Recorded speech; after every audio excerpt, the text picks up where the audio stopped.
Pernah nggak sih kamu ngerasa udah kerja capek tapi tabungan tetap segitu-segitu aja? Kalau iya, mungkin ini saatnya kamu coba sesuatu yang beda. Bukan diet keuangan yang bikin stres, tapi tantangan 30 hari nabung yang ringan, fun, dan tetap jalan meski hidupmu lagi rame-ramenya. Sebelum mulai, jangan lupa tekan tombol subscribe.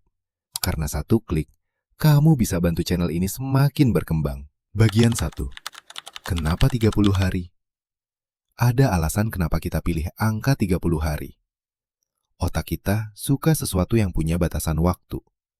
Bukan seperti resolusi yang gak jelas kapan mulai dan kapan berhentinya. 30 hari itu cukup untuk bikin kamu ngerasain perubahan, tapi gak cukup lama untuk bikin kamu nyerah di hari ketiga. Dan yang penting, nabung 30 hari itu tentang bikin diri kamu terbiasa menyisihkan uang tanpa rasa takut kehilangan. Bukan tentang aku harus hemat.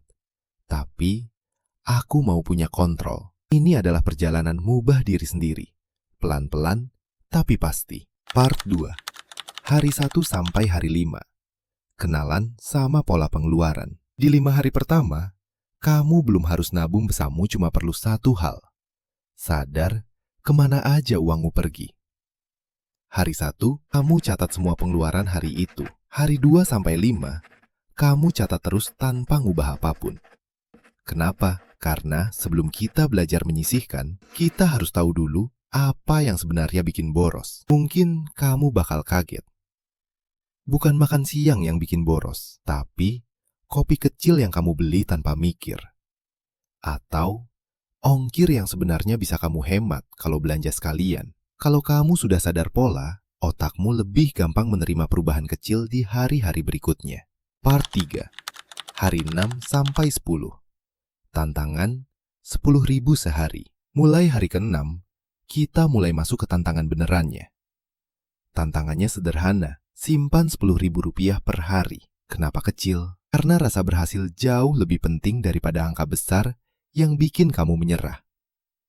Begitu kamu berhasil sehari, 2 hari, 3 hari, otakmu mulai ngirim sinyal. Ini gampang ya, kamu mulai ngerasa mampu. Dan rasa mampu itu jauh lebih berharga daripada tabungannya. Di hari ke-10, kamu bakal ngeliat saldo kecil yang bikin kamu mikir, ternyata gue bisa ya, tinggal gue lanjutin aja. Part 4. Hari 11 sampai 15. Kurangi 1, pengeluaran yang tidak perlu. Di periode ini, kamu nggak diminta menghilangkan pengeluaran, tapi cukup mengurangi 1 pengeluaran kecil. Mau kopi yang biasanya 2 kali jadi sekali, mau jajan sore jadi seminggu sekali, mau naik ojol jadi naik bus kalau jaraknya pendek. 1 aja, bukan semuanya. Kenapa? Karena kalau kita ubah terlalu banyak, otak langsung ngegas penolakan. Tapi, kalau kamu ubah 1 pengeluaran kecil, kamu tetap merasa hidupmu aman. Tapi, dompetmu mulai lebih lega. Di 5 hari ini, kamu tetap nabung Rp10.000 sehari. Jadi, totalnya mulai terlihat lebih jelas. Part 5. Hari 16 sampai 20. Tantangan uang pulang kerja. Ini salah satu bagian yang paling fun. Selama 5 hari, setiap kali kamu pulang kerja, sekolah, atau aktivitas apapun, kamu sisihkan minimal uang receh, lembar kecil, atau sisa uang yang masih ada di dompet. Nggak harus besar, bisa Rp2.000, Rp5.000, Rp8.000, bebas. Tujuannya 1, biar kamu terbiasa menyimpan sisa, bukan menghabiskan sisa. Kebanyakan orang, uang sisa itu biasanya hilang begitu aja. Nggak diingat, nggak dicatat. Di sini, kita balik kebiasaan itu. Kita bentuk mental. Kalau ada sisa uang, masuk tabungan, dan kamu bakal kaget. Hasilnya bisa lumayan. Part 6. Hari 21 sampai 25. Level up ke Rp15.000 sampai Rp20.000 sehari. Karena kamu sudah terbiasa di hari-hari sebelumnya, sekarang kita naik level. Selama 5 hari, kamu coba nabung Rp15.000 sampai Rp20.000 per hari. Tapi, tetap fleksibel. Kalau hari itu berat, tetap Rp10.000 nggak apa-apa. Kalau hari itu ada lebih, boleh naik sedikit. Yang penting bukan nominalnya, tapi konsistensinya. Dan di fase ini, hampir semua orang ngerasain perubahan karena mindset mereka berubah dari gue harus nabung menjadi gue mau nabung. Rasanya beda banget. Part 7. Hari 26 sampai 29. Tantangan mini no spend. Tenang. Ini versi yang paling ringan. Selama 4 hari terakhir sebelum final, pilih 2 hari yang kamu sebut no spend day. No spend day artinya kamu nggak pakai uang untuk hal-hal yang tidak wajib.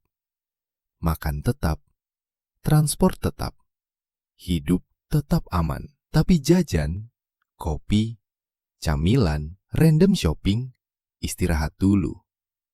2 hari aja dan kamu bakal ngerasain efeknya.